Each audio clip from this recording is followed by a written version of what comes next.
যারা হচ্ছে elite class, যারা পাওয়ার কন্ট্রোল করে, তারা হচ্ছে এটা বানাইছে আমাদের কন্ট্রোল করার জন্য, যেন আমরা হচ্ছে কাজ করি, তাকে সে কনফিডেন্ট থাকে। বাট যখন সে স্কুলে যায় তখন সে কার উপর ডিপেন্ড করবে, কারণ এই বয়সে ডিপেন্ড করতেই হবে একজন উপর। তো সেই সময় সে টিচারের উপর ডিপেন্ড করে অ্যান্ড সিস্টেমের উপর ডিপেন্ড করে, অথরিটির উপর ডিপেন্ড করে। সো যেহেতু ডিপেন্ড করতেছে, সো অথরিটি যেটা বলবে সেটাই সত্য সেই বাচ্চার জন্য। সো এটা হচ্ছে একটা ideal situation, ideal environment for brain washing someone. আমরা অক্সিজেন নেওয়ার সময় পাই না, আমরা শান্ত হয়ে ভাবার সময় পাই না, কারণ সবাই আগায় যেতেছে, আমারও আগাইতে হবে, তাহলে আমি তো পিছিয়ে পড়ে যেতেছি। আমি শুধু তো পিছিয়ে তাকাই না, আমি পরে রিয়ালাইজ করছি যে আমার ক্ষেত্রে একই হয়েছে, বুয়েট মাথায় বুয়েট। বাট বুয়েট কখন আমি চিনতাম না, এইচএসসি দেওয়ার পর আমি চিনছি, এবং এই 1-3 মাসে এমন ব্রেন ওয়াশ হয়েছে আমি যে বুয়েট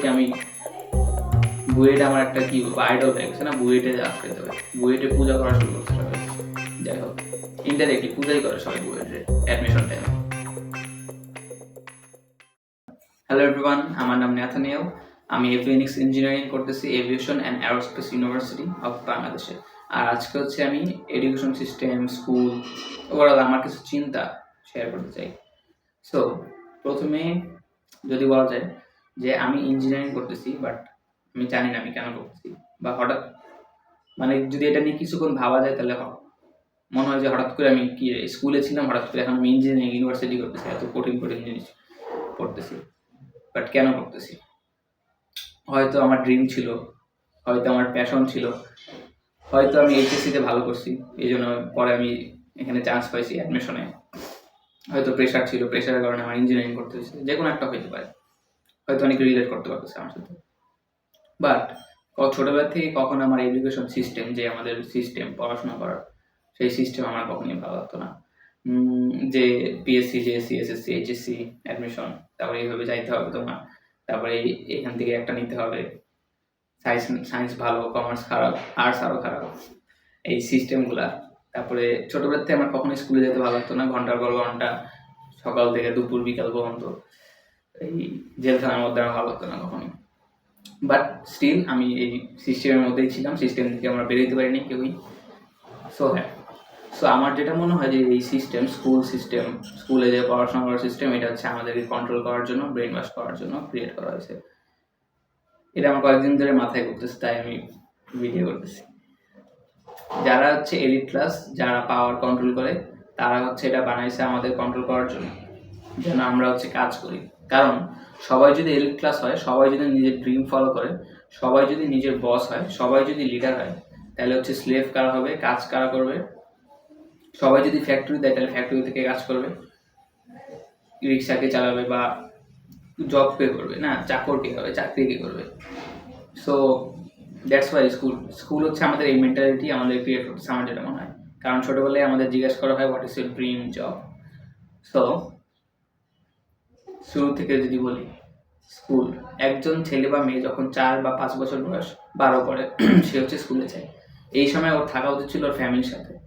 একটা বাচ্চাকে আমি দিয়ে দিচ্ছি আরেক জায়গায়, আননোন জায়গায়, যেখানে আমি নাই, মানে বাবা মা নেই। সো একজন বাচ্চা ওর বাবা মার উপর সবসময় ডিপেন্ডেন্ট থাকে, বাবা মা যদি সাথে থাকে সে কনফিডেন্ট থাকে। বাট যখন সে স্কুলে যায় তখন সে কার উপর ডিপেন্ড করবে, কারণ এই বয়সে ডিপেন্ড করতেই হবে একজনের উপর। সো সেই সময় সে টিচারের উপর ডিপেন্ড করে অ্যান্ড সিস্টেমের উপর ডিপেন্ড করে, অথরিটির উপর ডিপেন্ড করে। সো যেহেতু ডিপেন্ড করতেছে, সো অথরিটি যেটা বলবে সেটাই সত্য সেই বাচ্চার জন্য। সো এটা হচ্ছে একটা ideal situation, ideal environment for brain washing someone. So এই সময় হচ্ছে ব্রেন ওয়াশ হয় একজন মানুষ। সো তারপর হচ্ছে আরো বড় হয়, তারপরে আসে হচ্ছে পিএসসি, জেএসসি, এসএসসি, এইচএসসি, এইসব গার্বেজ পরীক্ষা দেয়, পরীক্ষা দিয়ে হচ্ছে কিছু পেপার আর না, পেপারের মধ্যে নাম্বার দিয়ে হচ্ছে আমাদের ভ্যালু ক্রিয়েট করা হয়। সো এই পেপার আর নাম্বার হচ্ছে আমাদের ভ্যালু ক্রিয়েট করে as a human in the society. Quite funny, but এই পেপার আর নাম্বারের জন্য আমরা পুরো উঠে পড়ে লাগি, সারাদিন পড়াশোনা করি 10 ঘন্টা, কোচিং সেন্টার আমাদের বলে 10 ঘন্টা 12 ঘন্টা পড়ো, follow your dream is not important, hard work করো, কনসিস্টেন্সি, কুল ওয়ার্ডস। বাট এই পেপার উপর নাম্বারের জন্য, নাম্বার যত হাই হবে আমাদের ভ্যালু তত হবে। সো এই সিস্টেম আমরা ফলো করি, এবং আমরা অক্সিজেন নেওয়ার সময় পাই না, আমরা শান্ত হয়ে ভাবার সময় পাই না, কারণ সবাই আগায় যেতেছে, সবাই আগায় যেতেছে, আমারও আগাইতে হবে, নাহলে আমি তো পিছিয়ে পড়ে যেতেছি। আমি শুধু তো পিছে তাকাই না, আশেপাশে তাকাই না, এই ন্যারো জায়গা এখান দিয়ে যেতে থাকি, কারণ সবাই আগে যেতেছে, সময় নেই বেশি, সময় শেষ হয়ে যেতেছে। সো হচ্ছে আমরা এই সিস্টেমের মধ্যে পড়ি। তারপরে আমরা রিয়েলাইজ করি পিএসসি দেওয়ার পর যে পিএসসি ইম্পর্টেন্ট ছিল না। তখন সবাই বলে জেএসসি ইম্পর্টেন্ট, তখন আমরা জেএসসি দিই, জেএসসির জন্য আমরা সময় দিই অনেক। আশেপাশে সব বাদ, আমাদের শুধু সিস্টেমের মধ্যে আটকে গেছি না। সো তখন আমরা জেএসসিতে ভালো করলে তুমি সায়েন্স নিতে পারবা, আর একটু খারাপ করলে কমার্স নিতে পারবা, আর বেশি খারাপ করলে আর্টস নিতে পারবা। সো সায়েন্স ভালো, কমার্স খারাপ, আর্টস খারাপ, আরও খারাপ। তারপরে জেএসসি দেওয়ার পর আমরা মনে করো সায়েন্স নিলাম। পরে হচ্ছে যখন 10-এ উঠি, 9-10-এ, তখন রিয়েলাইজ করি জেএসসি আসলে ইম্পর্টেন্ট ছিল না। তখন সবাই বলে এসএসসি ইম্পর্টেন্ট। সো তখন আমরা এসএসসির জন্য পড়ি। এসএসসি দেওয়ার পর ভালো করতে হবে, সবাই বলে ভালো করতে হবে, এটাই তোমার সবচেয়ে ইম্পর্টেন্ট পরীক্ষা, তুমি ভালো কলেজে যাইতে পারবা। সো তখন এসএসসি আমরা ভালো করে দিই, এসএসসি মনে করো ভালো করলাম। তারপর হচ্ছে কলেজে উঠি। কলেজে উঠে হচ্ছে মেন্টাল, মানে কি বলবো, এরকম মোটা বই পড়তে হয় আমাদের, কমপ্লিট গার্বেজ বই। কেন পড়তেছি কিছু জানি না, আমার ক্ষেত্রে তো হয়েছে আমি অনেক পড়ছি, পরে আমি বুঝছি যে কি এটা, এইসব বই আমাদের পুরো মেন্টালি আমাদের ক্রিয়েটিভিটি নষ্ট করে, আমাদের এক কথা আমাদের স্লেভ বানায় দেয়। আমাদের কোনো, মানে আমরা ক্লান্ত হয়ে যাই, আমাদের চিন্তার শক্তি হারা যায়, আমরা এক কথায় কি বলবো, লুলা হয়ে যাই। যাই হোক, তারপর হচ্ছে আমরা এই মোটা বই পড়ে সবাই বলে যে এইচএসসি অনেক ইম্পর্টেন্ট, তুমি হচ্ছে অ্যাডমিশন দেবা, সবচেয়ে ইম্পর্টেন্ট, জীবনের সবচেয়ে ইম্পর্টেন্ট সময়। পরে আমরা এইচএসসি পড়ি, এইচএসসিতে ভালো করলাম। অ্যাটলিস্ট তখন আমাদের একটু রেস্ট নেওয়া দরকার, তখন আমাদের একটু পিছিয়ে তাকানো দরকার, আশেপাশে তাকানো দরকার, আলো বাতাস অক্সিজেন নেওয়া দরকার। বাট তখন হচ্ছে আমাদের 3 মাস ছুটি, এখন বলে যে 3 মাস জীবনের সবচেয়ে ইম্পর্টেন্ট 3 মাস। কারণ হচ্ছে এখনই তোমাদের অ্যাডমিশন যুদ্ধ, কোচিং সেন্টারে আসে, বাবা মা আসে, আশেপাশে আন্টিরা আসে, সবাই আসে, যে এখন তোমাদের যুদ্ধ করতেই হবে, পাবলিক ইউনিভার্সিটি, জীবনের সবচেয়ে ইম্পর্টেন্ট সময়। তারপর হচ্ছে অ্যাডমিশন। আর এটা নিয়ে অনেক বলা যায়, আমি তার ছোট করবো, অনেক বড় হয়ে গেছে আমার পক। অ্যাডমিশন যুদ্ধ করে সবাই। পরে হচ্ছে অ্যাডমিশন যুদ্ধ করে মানুষ, তারপরে আরো হাঁপায় যায়, ঘাড় আস্তে আস্তে সোজা হয়ে যায়, নিচু হয়ে যায়, মেরুদণ্ড ক্লান্ত হয়ে যায়। তারপর হচ্ছে দেয় অ্যাডমিশন, যে স্ট্রেস এটা না। তারপর হচ্ছে অ্যাডমিশন দেওয়ার পর অনেকে পারে, অনেকে পারে না। সো সোসাইটি অনুযায়ী যারা চান্স পায় পাবলিকে, ওরা হচ্ছে জিতছে, ওরা জীবনে গেল, আর যারা চান্স পায় না ওদের জীবন শেষ। এরকমই তো না, কোচিং সেন্টার সব এইসব করে, সবাই এই করতেছে, যারা চান্স পাইছে ওরা দিতে গেছে, যারা চান্স পায়নি শেষ জীবন। তো অনেকে সুইসাইডও করে। আর এইসব সোসাইটি আমাদের এত ব্রেন দেয় যে বুয়েটে চান্স পাইতে, বুয়েটই আসল জীবনে, আর কিছু নাই, বুয়েটেই চান্স পাইতে হবে, বুয়েটে চান্স না পেলে শেষ। সো বুয়েট আমার ড্রিম ছিল না, বাট আমি পরে রিয়েলাইজ করছি যে আমার ক্ষেত্রে একই হয়েছে, বুয়েট মাথায় বুয়েট, বাট বুয়েট কখন আমি চিনতামও না। এইচএসসি দেওয়ার পর আমি চিনছি, এবং এই 1-3 মাসে এমন ব্রেন ওয়াশ হয়েছে আমি, যে বুয়েট আমার একটা কি আইডল হয়ে গেছে না, বুয়েটে চান্স পাইতে হবে, বুয়েটে পূজা করা শুরু করছে সবাই। যাই হোক, ইনডাইরেক্টলি পূজাই করে সবাই বুয়েটে অ্যাডমিশন টাইমে। বাট দেন যদি মনে করো কেউ চান্স পেল না, তখন সে কি করবে? এতদিন যারা আইডলাইজ করলাম, যদি চান্স না পাই, সো অনেকে তখন সুইসাইড করে না, শেষ জীবন। সো এইভাবে আস্তে আস্তে তারপরে অ্যাডমিশনে মনে করো চান্স পাইছি বুয়েটে, ইয়েস, দীর্ঘ 13 বছর আমি এইসব জেলখানার মধ্যে থেকে আমি বের হবো না, ইউনিভার্সিটি। তারপরে সে বুয়েটে যখন যায় রিয়েলাইজ করে 13 বছর আমি কি করলাম, এটা কিছুই ছিল না, 13 বছর টাইম ওয়েস্ট ছিল। এই সময় অ্যাটলিস্ট আমার অন্য কিছু করা দরকার ছিল। শুধু এই যে সোজা রাস্তা, এখান দিয়ে যা আমি গেছি, আশেপাশে কোথাও তাকাইনি, আমার তাকানো উচিত ছিল, অন্য কিছু করা দরকার ছিল।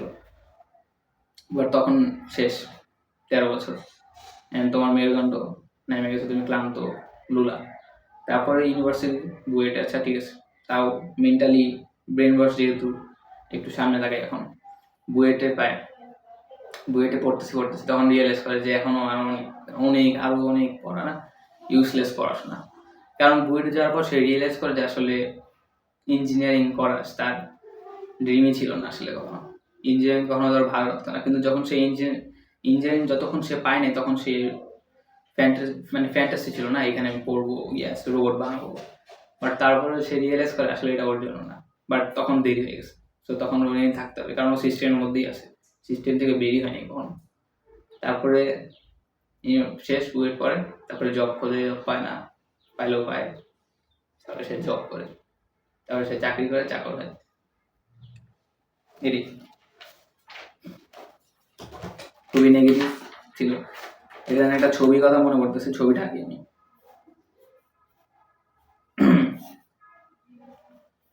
ছবিটার মধ্যে একটা দরজা আঁকতেছি, মানুষ